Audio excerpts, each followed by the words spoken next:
Hey everybody, Dan Schinder here on Drum Talk TV Live on the Facebook page, coming to you from Globe, Arizona, a tiny mountain town 100 miles east of Phoenix, and I'm here with Todd Sucherman of Styx, of course, coming from the resort in Bakersfield, California. I would use the resort very lightly, but yeah. Well, he had to resort to taking a day off in Bakersfield is really what I meant. Yes, it was more than I could bear. I needed a day off. How are you, Todd? I'm great, man. Thanks for having me. Absolutely. Thanks for joining us. Todd and I were chit-chatting before we went live, and I reminded him that we've been playing interview tag for, I don't know, how old is your daughter? 3-4 years old? No, she's about to turn 5 in 2 weeks. Wow, it's been that long. Yep. Oh, that's awesome. And congratulations. Isn't being a dad wonderful? Yes, it's amazing. I mean, largely, my wife is a single parent because I'm out here working all the time. Right. But yes, when I'm at home, I drink as much of it as I possibly can and make me happy. That's awesome. I just got to plug my earbuds in. I forgot to do that. Sorry about the echo, everybody. But you're good, Todd. Don't worry. Testing. Hey, before we get in depth into your career and your drumming journey, let's talk about something really big you have coming up with our friends at Drumeo, the Masterclass. Mm-hmm. Yes, so Jared contacted me, I want to say maybe last June, and I had such a good time with those guys up there when I did my segment. That's going to be 3 years ago now? Yeah, it's going to be 3 years ago. Yeah, I think it was about 3 years ago. Went up there for the first time, and he wanted to put together like a rock drumming master class curriculum. And at first, I became kind of nervous about it because I know how I work. I dive right into it, and it was literally at a time where I was starting a summer tour, and I'm like, this is going to consume me and envelop me, and because that's just how it is. Right, because you don't just show up and do it. You've got to plan what you're going to teach, how you're going to present it, and all that. Well, not only would I not waste their time, I wouldn't waste any students' time by going up there and just going, yeah, well, and being one of those guys. I spent the entire summer tour writing a 26-week curriculum with text, examples, notations, 15 songs and 15 play-alongs, and it was kind of funny because I'd be at the gig and my laptop would always be up and all this commotion of a rock tour is happening, and then it'd be like, okay, 90 minutes, and I'd be like, these pesky rock shows are getting in the way of my work. Close the laptop. And you're in your curriculum zone, right? While this is going on. I got to put on the rock costume and go out there and shake my ass, monkey boy, do this thing, and okay, where was I? So absolutely. I don't take myself seriously at all, but I take education seriously. I take the privilege of helping people seriously, and I get such a joy out of whether it's something like this or the live master classes or teaching privately or doing drum camps, of seeing the light bulbs go out in people's heads, and they get an idea, or they're inspired, or they get almost teary-eyed because they're so into it. Yeah. That is hugely important for me, and that's what I really wanted to do with this 26-week course, is to take people from point, it doesn't matter where they are in their playing level, but take them from here, change the way they think about music, change the way that they emotionally relate to the music. When you're playing a song, you're an actor, you're part of the storytelling process. What are the lyrics? Right. Imagine that you're saying these things. Then and only then the drums, attach yourself, because music is more than, okay, verse, 8 bars, okay, fill, crash, right, cymbal, chorus. It's more than that if you want to be great. So that's really what I wanted to do, and that's why it's a master class. And it's all. I don't know that I've ever worked this hard in anything in my life. That's awesome. It's all immersive, the way you're taking people through this. And I don't want to freak anybody out, but 26 weeks, that's like a college term without the breaks, which I think is fantastic. If you're going to learn something, don't just stick your toe in it. Go ahead, do a belly flop. You might swallow a little water along the way, but go ahead and swim all the way across that lake and get it done, right? Well, the cool thing that's different than a college course is you actually get lifetime access to all the lessons, all the PDFs, all the songs, and you can work at your own pace. People are writing me like, I have to go, to Europe for 3 weeks. Am I going to miss? Like, no, they're like an email. They're just waiting for you when you come back, so you can work on it whenever you want on your own time at your own pace. But during those 6 months, I'm the personal coach. You can write me right from the lesson screen if you got a question or you don't understand something, and that goes right into my Drumeo email box, and I will respond to you. This is wonderful. What are some of the things that people can expect to learn that maybe either they need to learn to do it better, or they're completely missing it, or that may likely be new to them, even if they're seasoned rock drummers, whether they're 20 or in their 50s like me?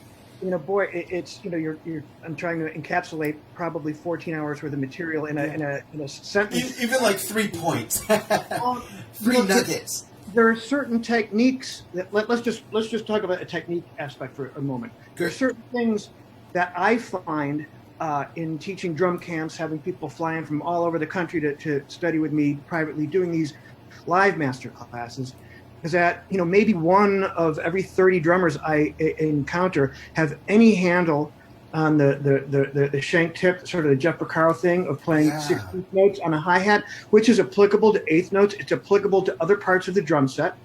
So you can really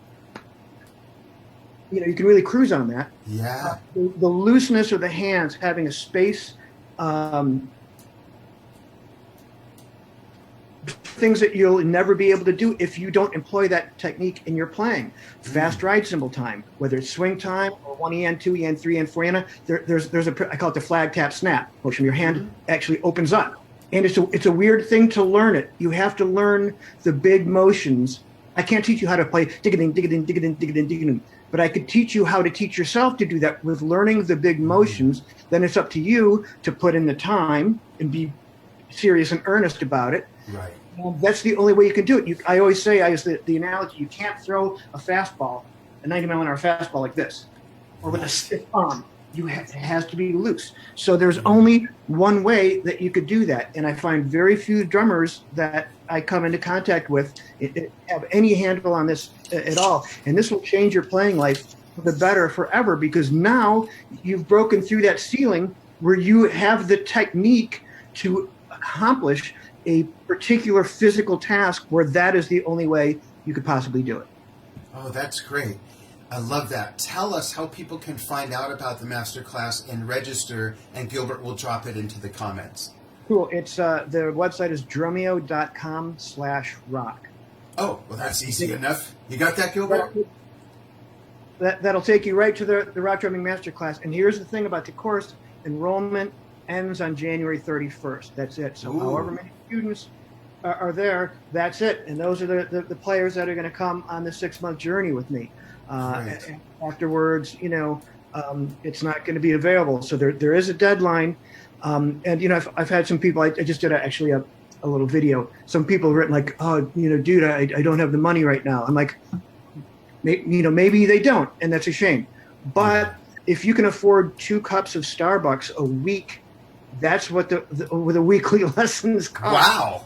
If you look at it under that lens, that if you're a Drumeo member, it's like $7. If you're not, it's like $11. Is that not like 1979 prices for drum lessons? Yeah, $11 a week if you're not a Drumeo member. Is that right? Right. And you get to keep it going. Yeah. So it's 11 times 26, all pay it all up front, and you're in.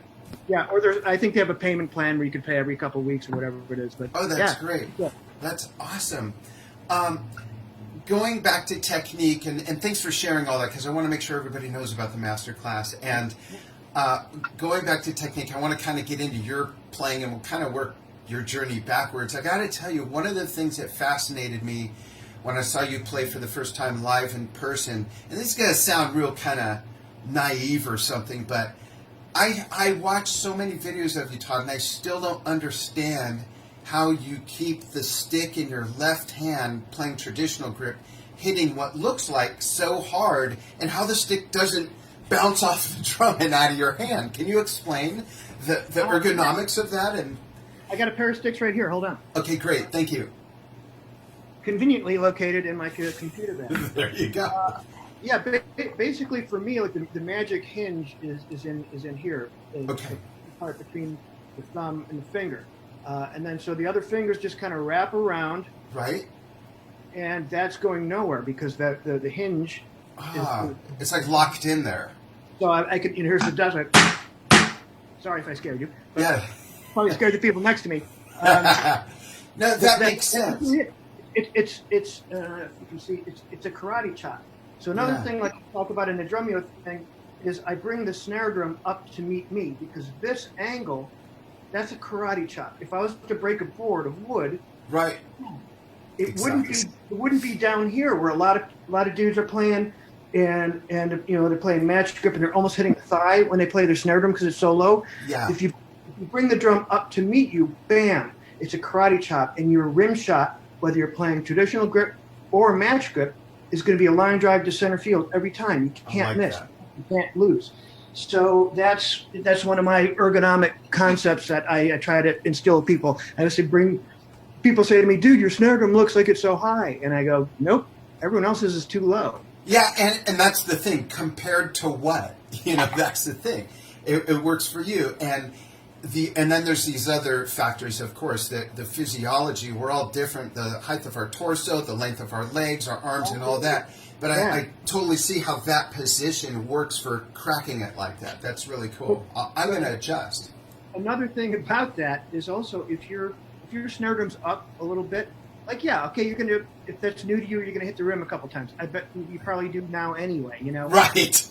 If you bring it up to you, you really can't see here. But if this is the home position, right? Right. And your arms are loose because you're here, if you're holding your arms out like this, now all these muscles are tight. You're holding up the weight of your arms to then do something physical. Right. If you keep your arms close to your body, like the little Tyrannosaurus Rex arms, all these muscles are loose. Now, with the snare up, you have less room to go to the other sound sources on your kit. Right. So there's outward punching motions or dealing cards, as opposed to having your drum low and then lifting with your shoulders every time you go up and do something. I like that. That's going to kill you on these 3-4 hour gigs. But if you're right here, you're just punching out. Definitely, it makes sense. Everything, the distance is economized, so it's just easier to get to everything. Yeah, I mean, if you were sit behind my kit, people are like, dude, you got a huge kit. Like, sit behind it, and then you'll see you're in this little cockpit, like an airplane. Everything's just right there. Yeah, I got to reach for the gong drum, but but it's all right there. It's when people sit behind the kit, they go, oh, okay, they get it. Yeah, absolutely. Todd, on the subject of big kits, and thank you for sharing that. That explains a lot. On the subject of big kits, I'm a big kit guy. There are some times when I do like a whole video set of Zeppelin stuff where I'll only have what John Bonham had. I have my 5-piece, my 3 or 4 cymbals, and my 2 timpani drums, and that's it. But generally, I have right now I've got a medium-sized kit set up because I love playing a lot of your music, a lot of other progressive rock music, yes, Genesis, ELP, Gentle Giant, things like that. And I love the selection of all the different tones and the textures. And I don't mean this in a sarcastic way, but what would you have to say in a meaningful way as advice to guys who criticize drummers with big kits and say things like, someone doesn't know how to play a 4-piece, which makes no sense at all, or they're compensating for something, like they have a little weenie so they need a big truck and a big kit? What can you offer to them to kind of make them see through? I always use the analogy, it's like an 88-key piano. Just because there's 88 keys doesn't mean you're all over them all the time, every song. You use what you need when you need it for the sounds and textures and tones and notes you want. What else can you offer to get through to them? Yeah, well, here's this. I always say, if you can't make the music happen on a 4-piece kit, more drums aren't going to help you. That's our basic instrument. Right. A 4-piece kit. And I love playing a 4-piece kit. And people will say, oh, you can think of more things to do because you have to be more creative with less. True. I happen to be in a band that the original drummer, John Panazzo, had a big double bass drum set with multiple toms, and you know, he had chimes and timpani and all this stuff because it was a, you know, a progressive bass band. So to have a large drum set on my job is idiosyncratically correct. That's the correct tool to have. Could I do it with a 4-piece? Sure, but I'm in a position where that's the uniform. Now, let's say if all of a sudden I got asked to do a couple gigs with Foreigner, I wouldn't take the Styx kit. Right. It's a kit. I would go one up and two down because that is the correct instrument for that gig, for that music. There weren't 6 and 8 inch toms in Foreigner music or any other band that, like, you know, they came to mind because I saw Bad Company, Foreigner, yeah. Exactly. I saw Jeff Pilson from Foreigner last night. He's at it. So you know what I mean? So you have to choose the tools that are correct for the music. Now, if you're playing in a cover band where you got to cover a myriad of stuff, it's okay if you're playing a Beatles song and you got 5 toms, because the next song you might play could be something that, you know, you're going to do, you know, Tom Sawyer, and then you got the toms to do it. Exactly. I think people that get hung up on people's kits, you know, I think it's a weird thing. I remember reading a comment. Someone commented like, John Bonham didn't eat all those drums. I'm like, neither did the music. Yeah, I'm not playing Led Zeppelin music tonight, and I don't need these drums. I want these drums. Right. There's a difference if you really want to put it under the microscope. So to argue about that stuff, I think, is kind of silly. Yeah, absolutely. Thanks for chiming in on that. And folks who are watching, we'll take some questions in just a bit. I'll look at comments in just a moment. Todd, can you please share because I've never heard this story or read it, so I'm a fan of Drum Talk TV. I'm sure I can't be that much different from many of our other fans. I've never heard this story. Can you talk about getting the call to play for Styx and joining the band and how that process kind of happened? Do you mind sharing that? Yeah, sure. Basically, it came about. I was doing very well in the Chicago recording scene, which was very vibrant in those days. Largely, a lot of them were jingles, music for TV and radio commercials, but there was some record stuff and various things going on. But the gentleman that had ran the Cartage Company, which handled my drums, other session players, guitar rigs, and keyboard rigs, he and I became very close friends, and you know, he had a key to my place and would come get the drums, set them up at the studio. I'd go play, I'd leave, he'd tear the drums down, bring them back to my house. So we did that for a number of years. He worked with the guys in Styx in the past and worked with a couple of the guys on their solo projects. And this would have been March of '95. And at that time, John Panazzo, the original drummer, was in seriously ill health and was sort of unable to physically play the drums. And A&M Records wanted to put out the definitive Styx greatest hits. The very first hit, Lady, was on a different record label. There's a problem with getting the sound recording rights to that, so they thought, well, let's re-record it for the greatest hits record. John couldn't play. They went to Keith Marks, was the guy's name, and said, who should we get in town to ghost drum for John? And he said, oh, call Todd. He, you know, was a fan. He saw you guys 3 times as a kid growing up. So that was really the initial call. I went in, I played the song Lady, and, you know, put tape on the toms and I snuck one lick in there, but I had to kind of play what was on the original recording pretty much. Right. And that was it. Hey, nice to meet you guys. Nice to meet you guys driving out of there. Hey, Mom, I just, you know, worked with Styx. And then in February of '96, they called me again. There was going to be Greatest Hits Part 2, and they had a new song that they wanted drums for. Oh. And at that time, not that they weren't nice for the first session, but there was a bit more of a get to know you kind of chitty chat, and, you know, so where'd you grow up and da da da da. Right. And I could sense they were kind of feeling me out as a human being, because when you're in a band with someone, there's 22 hours a day that you're not on stage, that you have to be in restaurants, airports, it's a family. You got to put up with everybody. So they were definitely kind of seeing, you know, what I was made of as a human being. And in my memory, anyway, it was like the next day or so, James Young phoned me up and basically said, what are you doing this summer? Offered me the tour with the caveat that if John gets better, the gig is his. And I said, oh, of course. Right. and then John, he passed away in July of '96, right in the middle of the tour. So, Right. they never really told me I have the job. I've just been kind of hanging around for the last 23 years. Wow. Well, thanks for sharing that, because I never even read or heard like the actual story like that. So that's cool. What in the world got you started in drumming? What was the spark? Well, my father was a drummer, so I would Oh, say the spark would be a literal microscopic level. yeah. DNA. Yes, literal. Yeah, I mean it's my absolute earliest memories. My father was a working drummer. He was 50 when I was born. My mother was 30. Go, Dad. Oh, go And dad for sure. he was kind of slowing down playing because he was a doctor. So he Oh, for years he had this double life where he would, was in big bands in the 30s, 40s, 50s, 60s, and then he had a practice in the day. So there were drums in the house, and I hmm. was immediately drawn to them. I loved the way they looked, the way they felt and smelled. The vent hole, Yeah. the Oh, wood and the yeah. glue and all that stuff. And you hit the cymbal, and it kind of scared me. And at the same time, you know what I mean? Yeah. So The fascination. it was just that was it. Now I was very fortunate that my mother was a actress singer and could play piano. My two older brothers, the oldest one Paul was already a pretty accomplished kid piano player, Hmm. and it became clear by the time that I was 3 that I was going to be playing the drums.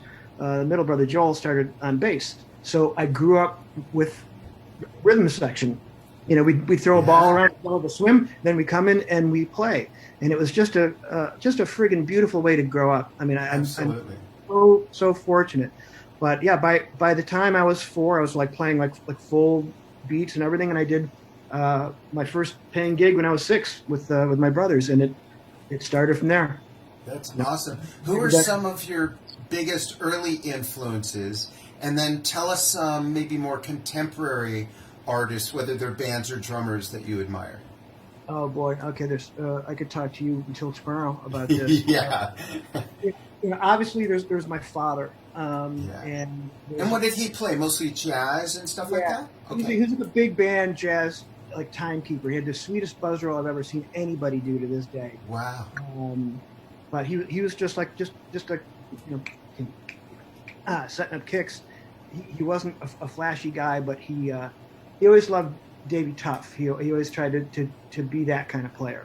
Yeah. Um, but yeah, Buddy Rich, and I remember seeing him on TV all the time as a kid. My parents would let me stay up late and watch, the Tonight Show Yeah. when he was on. Danny Seraphim, Chicago 2. I would sit literally in diapers with my Mickey Mouse record player listening to that.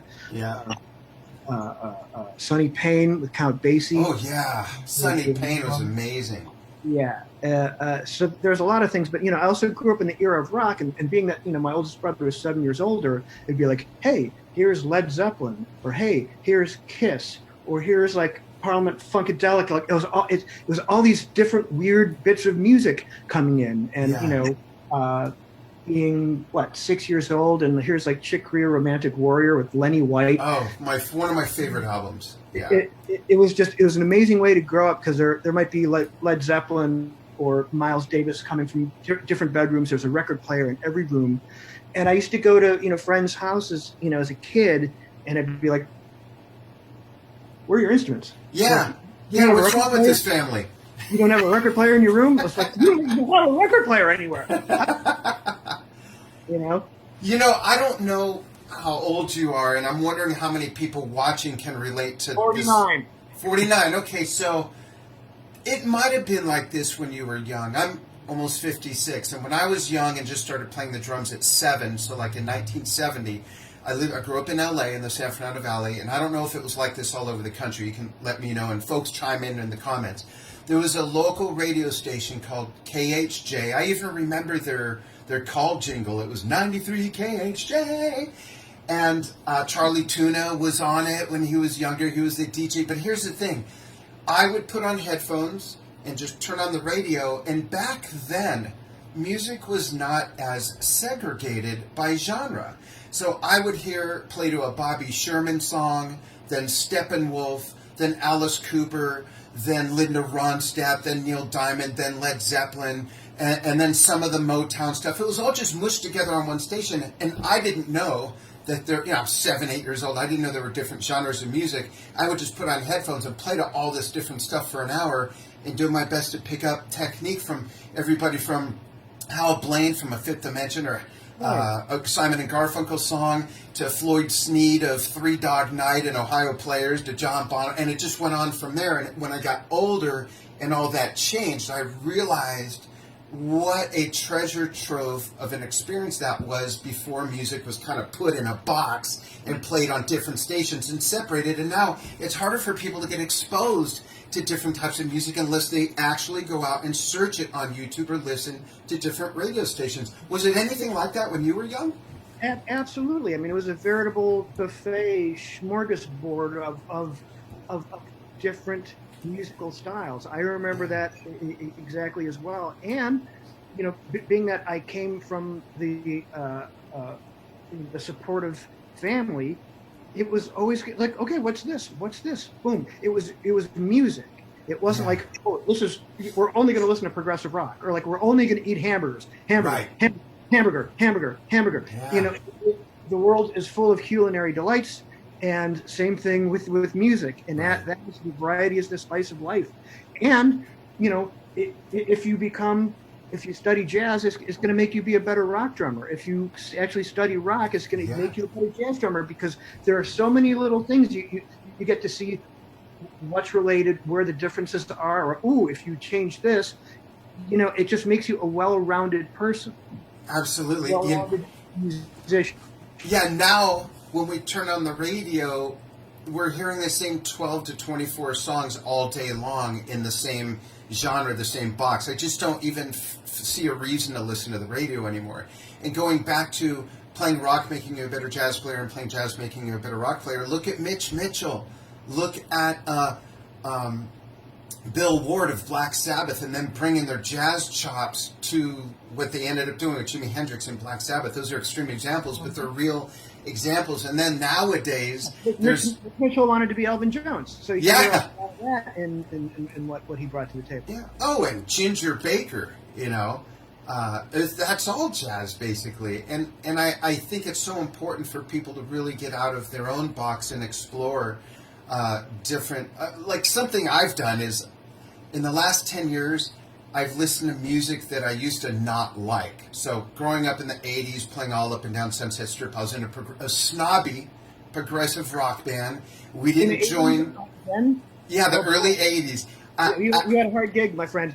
Exactly. We did not put on the skinny ties and cut our hair to go with the new wave thing. We did not spray our long hair with hairspray and put on spandex to join the metal thing. And we were playing gigs at Madame Wong's, the Troubadour, the Roxy and stuff with Great White, Quiet Riot, Motley Crue. And here we were, some progressive rock band where the bass player also played French horn. And I'd be kicked out of the band if the bass player knew I ever listened to something like Tears for Fears or Duran Duran or B-52s. And now I love that music. And when we open up those, my point is, when we open up those horizons and we kind of loosen up, we can find little nuggets to make our tools in our toolbox from all kinds of music, even if it's music that you think you might not like. Listen to some of that stuff, or some of whatever else you don't like or think you might not like. It's amazing as you get older and you mature.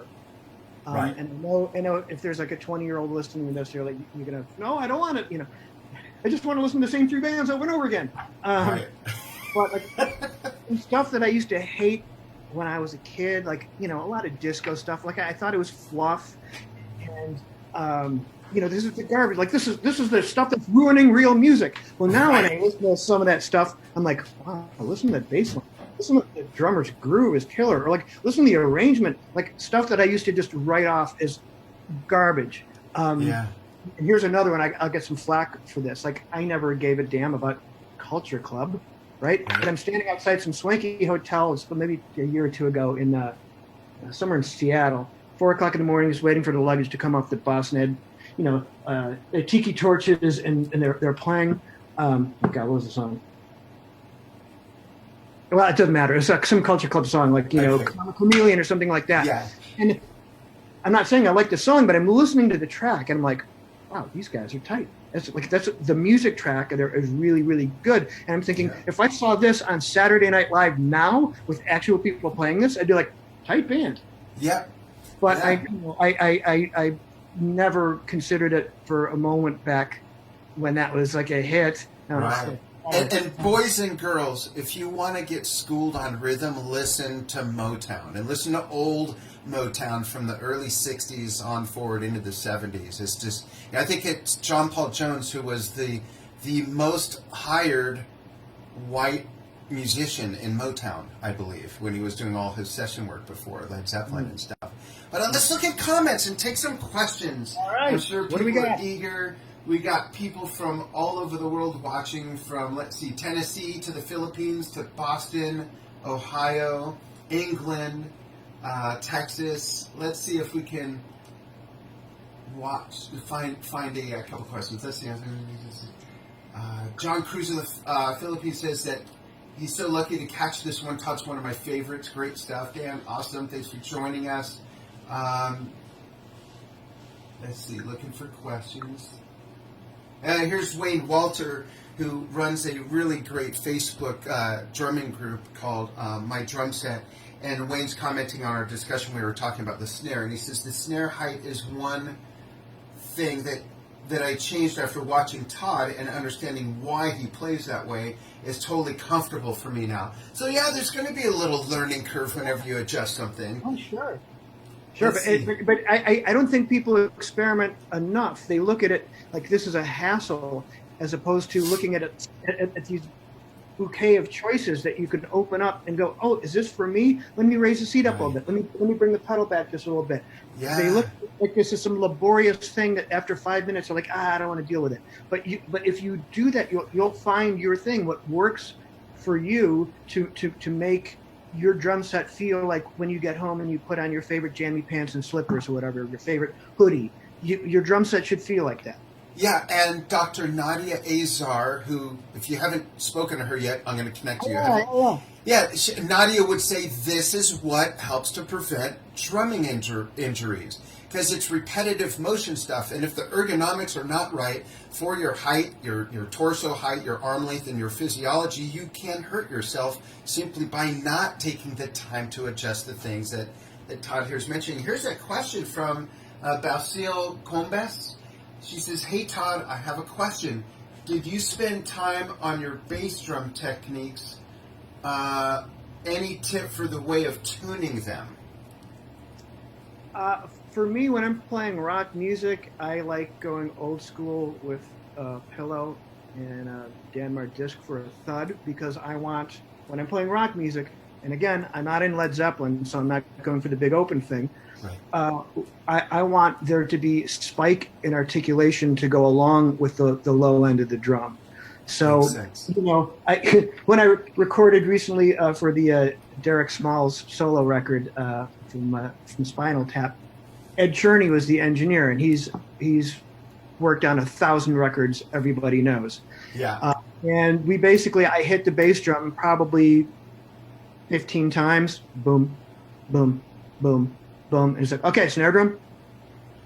You can't argue with it. And the sounds are massive. Nothing to adjust. Yeah, you're not doing like the whole 90-minute. Oh, let's move the microphone. Right. Yeah. So that works for me. Now, if I, were to be playing a jazz gig with an 18-inch bass drum, then that drum would be open, and you just try to tune it so with the note that you want to hear. What note do you want to hear? Get it there. Get it even lug to lug. Sometimes you got to mess with the resonant side. But like when I tune the tom-toms, the resonant side is always anywhere from a step to 3 steps higher than the batter head. So that's how I go, even lug to lug. But as far as bass drum technique goes, in a world where guys have insane foot technique, there's other things, we are what we practice. So what you Yeah. spend your time on is who you're going to become. My feet are able to do what I want them to do, but I've never wanted to play fast double strokes or triple strokes because there's other things that I've spent my time on. Right. So I kind of employ the sliding up, technique, and so I can play fine that way. But I don't consider my feet anything particularly miraculous in the age of guys with 26 pedals all hitting crazy. Different instruments. I'm able to get them to do what I want to do. There's an exercise I have in the Drumeo Master Class I call the Rosetta Stone of 2 and 4. Oh, that's great. Takes you through all 120 bass drum combinations that you could possibly play in 4/4 music. And that's it. There's only 120 combinations. So I teach you a system to go through that's based on the Gary Chaffee Fatbacks. So yeah, that's very nice. And for those of you who didn't catch the beginning of the interview, go to the link that's in the comments or just write this down. Don't go now. Finish the interview and then check out www.drumeo.com/rock, and you'll learn all about Todd's 26-week home study at your own pace masterclass for rock drumming, and the enrollment for that ends January 31st. Here's another great question, ties into sticks.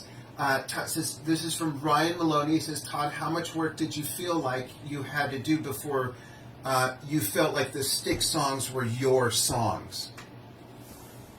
Good question. Any time that you replace someone else, you're replacing someone else's heartbeat.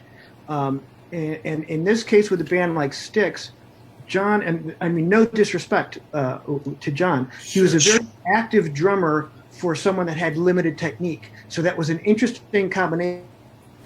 It's not all the song back, boom, boom, back, boom, back, and there you go, play that, and that's the part. He was very active, a lot of fills, a lot of things down the toms. So I was able to kind of go in and update things a little bit from the 70s and early 80s, kind of make them a little hipper, a little denser, but still not detracting from the music to the layperson that buys a ticket that is coming for the concert experience to hear those songs. A drummer might see there's something deeper going on there, or a in tune individual, but I don't want to rip the concert goer out of their game that they're having when they hear this music. And their expectations of how they think they're going to sound. Right. Yeah. That being said, I mean, pretty much the first tour, I felt like I was kind of owning the material because I've now prepared for my first big, giant, rock tour. Yeah. So, I was kind of ready by the first rehearsal because I wasn't going to go into the first rehearsal, of which we rehearsed, I want to say, for a month before the tour. I wasn't going to go in there and have those guys looking at each other. What did we do? It was to the point where, like, I knew some of the live endings that they used to do, and when they would stop, they go, well, how do we end this? And I'd be, what you guys used to do is, and I'd tell them live ending. So that was a joke. Anytime anyone didn't know anything, it was like, hey, ask the kid. Yeah. He knows, but, That's great. So yeah, it was pretty soon, and being that I had the records growing up and I saw the band, I mean, it was already in my musical DNA. So yeah, by show one, I felt like the songs were mine. That's great, and thank you for that question. Here's another one, and I'm going to answer it first for you, and then you elaborate, okay? Okay. And you'll see what I mean. So, Tone DeCourt, I didn't realize it was from Tone. Tone's a friend of mine, a great drummer. He's in a killer band. So Tone says, how does your master class differ from a clinic? And I think the first thing to recognize is that it's 26 weeks long. There's a lot of points to go through. It's literally a curriculum, right? Or a syllabus. Yeah, and how it differs, it's kind of like saying, what's the difference between a pamphlet and Tolstoy's War and Peace? It's a clinic, by definition, has educational connotations, but a clinic is also part of a performance. So there's, okay, go out there, play some songs, play a big solo, kind of, have a little bit of wow factor in there. And then hopefully there's some educational content that follows. Yeah.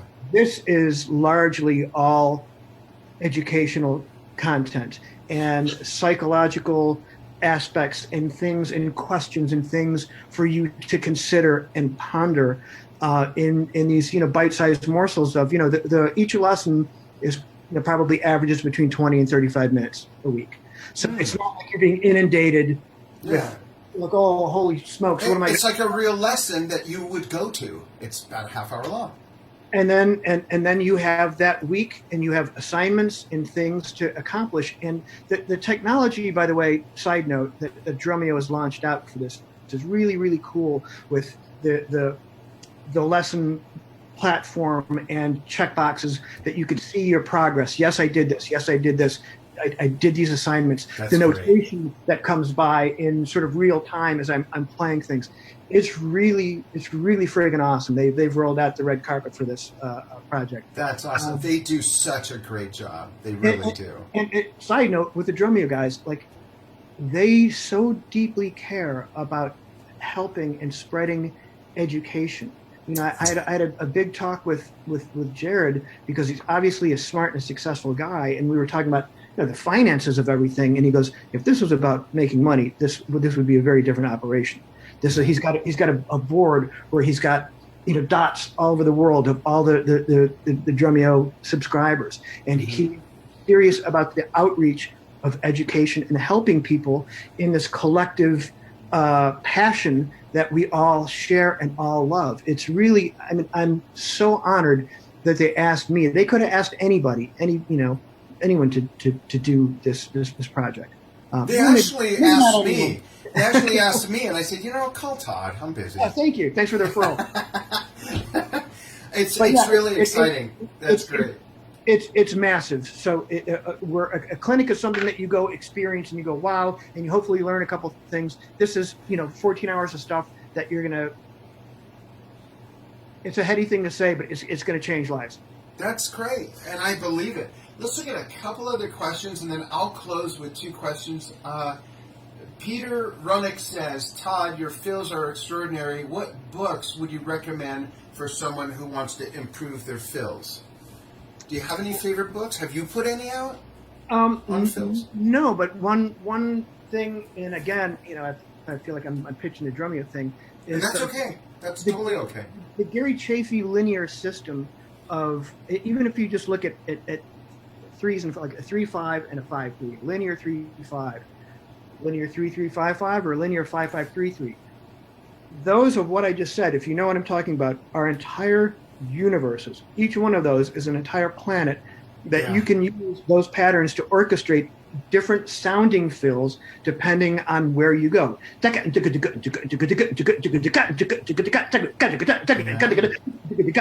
2, 3, 1, 2, 3, 4, 5. Just a 3-5 alone is a universe. You can use that. You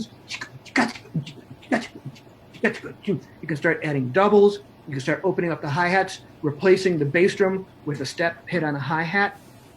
Yeah. It's a massive amount of things. So in the Drumeo thing, when I present this material, I say, you're screwed now, because you will never, ever be able to say, I can't think of any fills to play. It's a template for you. It's like, oh, hey, have you ever seen Mars? Boom, you're on Mars. You're like, holy smokes, look at this red planet. Yeah.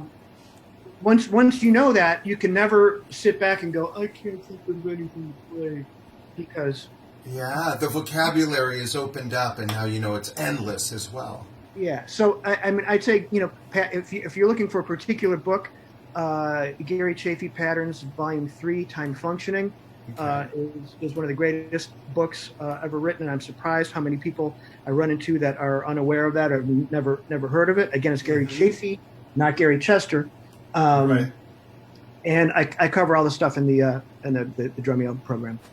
Awesome. I love this next question, because I've always wondered this. I was going to ask this. So I'll ask it for my cursor moved. There it is. Okay, so let's see if I can get his name right, first of all. Juan Jose Egas Yaravi says, All right. hello from Washington, D.C. That sounds like a Washington, D.C. name. Thanks, Juan, for chiming in from there. Please get Congress moving on some things while you're out there. But he says, I've seen you play with traditional grip in your videos. Any reason for your preference? What makes it different or better than match grip? And I'll dovetail on that question by adding, if you play match grip on some songs or sections of songs versus traditional grip the rest of the time, like I think he's asking the same thing. What makes you decide what to use when? Well, first off, like there's a different feel and a different spirit and a different vibe that I get from changing. And it's this fast. I could play the verses like this and the choruses like this. Mm-hmm. If it's for me, I'm not dissing this at all. For me, if it's just sort of more barbaric 2 and 4, this often feels better. If there's going to be ghost notes or the fills that are going to be coming up are technical, this is home. My father taught me how to play this way. To him, this was the schooled way to play. He thought you were a barbarian if you played like this, kind of, So this was the schooled way. So this is very much home for me. That being said, I grew up in the era of rock. This is a perfectly acceptable way of playing. Now, if I'm playing swing time, I can't hold the stick like this. I feel like I'm throwing a ball with my left arm. Oh, interesting. It has to be like this. However, if I'm thinking John Bonham, I'm trying to evoke that sort of spirit. I got to be here. If I'm thinking Jones or Stuart Copeland or something, I have to be here. There's also when you try to attach yourself to some sort of spirit. Now, I'm not saying you're imitating a particular drummer or playing their licks, but all of a sudden the music inspires you, where there's some flash through your head that's like, this is all the kind of the deep magic part. Yeah. And there's just a spirit, a whiff, like a smell of a scent of cooking or something like that. Yeah. That to evoke that spirit, to really get into that will change what I play at any given time. Largely, this is home for me, but on the sticks gig, I'd say it's 60-40. Mm-hmm. When you do your big fills around the kit, whether it's around the kit or just all over the place, do you switch to match? I've had a hard time playing traditional when I'm getting to like my smaller toms that are just in a weird position, and to me the traditional grip is uncomfortable. It's harder for me to get there and hit it properly. That's actually a good point, Dan, because there's certain things that it's flashing through my head now, that if the fills are broken up, I would play it this way. But if I'm going down the toms a la Neil Peart to Phil Collins, that spirit is going to be here. Yeah. So if I'm playing, or something along those lines, this is the correct spirit that I'm gonna pull that sound. So Right. I wouldn't necessarily do a roundhouse like this. It's interesting. I haven't really thought of it. Yeah, cool. Let's see if we have a couple more questions. Tone DeCourt says he's doing your class on Thursday. Awesome. Would love to get progress reports. Send us videos of your improvements, Tone.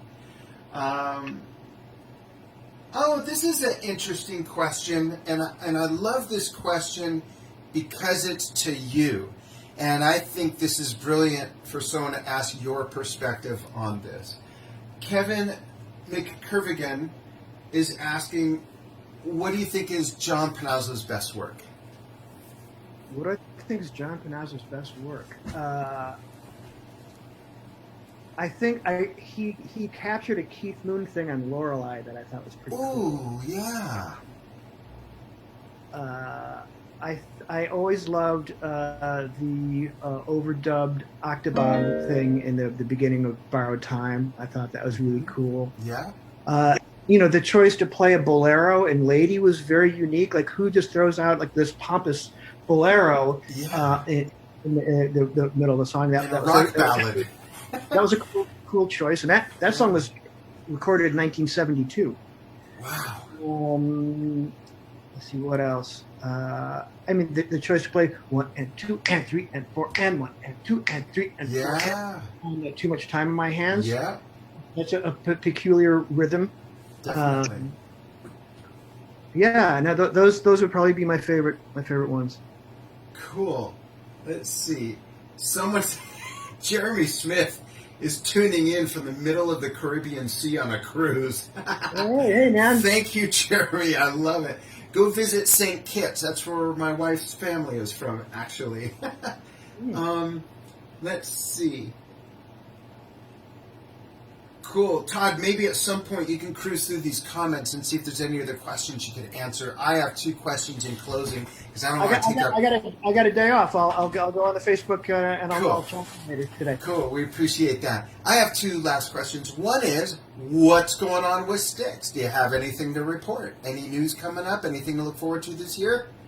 Yeah, we're actually kind of taking it easy this year by only playing 85 shows and kind of staying out of the sheds in the major markets for a while, because we've been doing a summer package tour every year. Yeah. So we're kind of playing some of the secondary markets and just kind of playing on our own. And we're doing a special show in Las Vegas next Sunday where we're playing the Mission record, which came out it's 2 years ago now. In its entirety. So we've been rehearsing for that. I mean, it's a record we're all fiercely proud of, and it's really looking forward to playing the whole thing. A la Pink Floyd style. Like if you put on Dark Side of the Moon, it's kind of a story with some of the songs go into each other with soundscapes and stuff. So we're gonna pull this off live in Las Vegas on the 20th. What else? Hopefully there'll be some Mission shows added later in the year. I don't have much of my schedule past May right now. We're going to go out and play, and it's such a fun, fantastic band to play in. I actually just posted an hour before we started here. I put together a compilation of one of the sets from Phoenix, where I posted 24 songs in 14 minutes. So there's little 30, 40, 50-second clips of all the songs played that night, and we debuted a couple of songs from the Mission because we got to get our feet wet playing some of this stuff live, in front of people. That's awesome. You know what? Before I ask you the closing question, let's give everybody a taste of that. I actually have a video, if I can find the right button here. Actually, here we go. Have a video queued up that you won't hear or see, but the viewers will. We'll watch about a minute or so of this, and this is the one you posted from Escondido, 20 songs in less than 12 minutes. So let's and it's a great view. So let's let this rip for a little bit.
The subtleties of the solo are just great.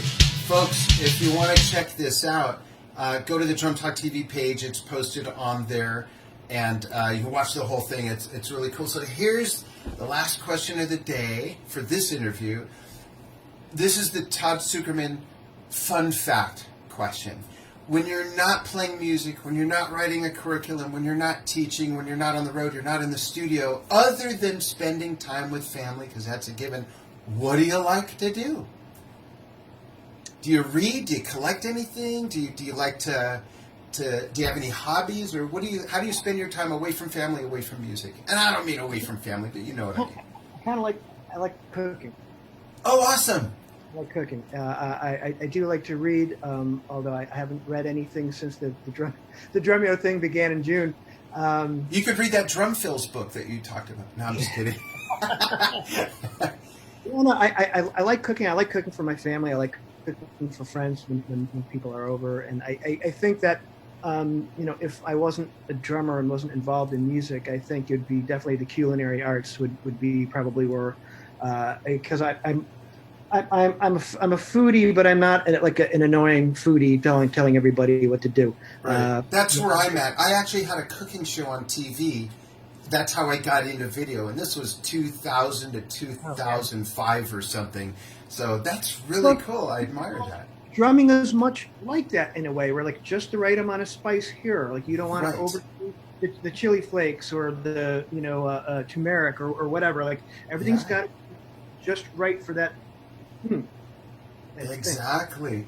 And food and music are the best ways to understand another culture and the best ways to bring people together as well. So they certainly go hand in hand. Amen, brother. Yeah. Great. Well, Todd, thank you so much for I know it's a day off, but still, thank you so much for spending so much time with us on the day off. And everybody watching from all over the world, even on a cruise ship, the Caribbean. Thank you so much for watching. Thank you so much for following what we do. For those of you who are going to be at the NAMM show, please come by booth number 6732. Drum Talk TV has their own booth. I'll be there most of the time. We've got a really great all-star lineup of guests that will be joining us. If you're seeing this after that fact, then check out the videos album on the Drum Talk TV page, because we are streaming every interview live, whether it's with an artist or makers of great drum gear, or some of the events like the Palm Court Drum Circle the first night, or is it Friday night?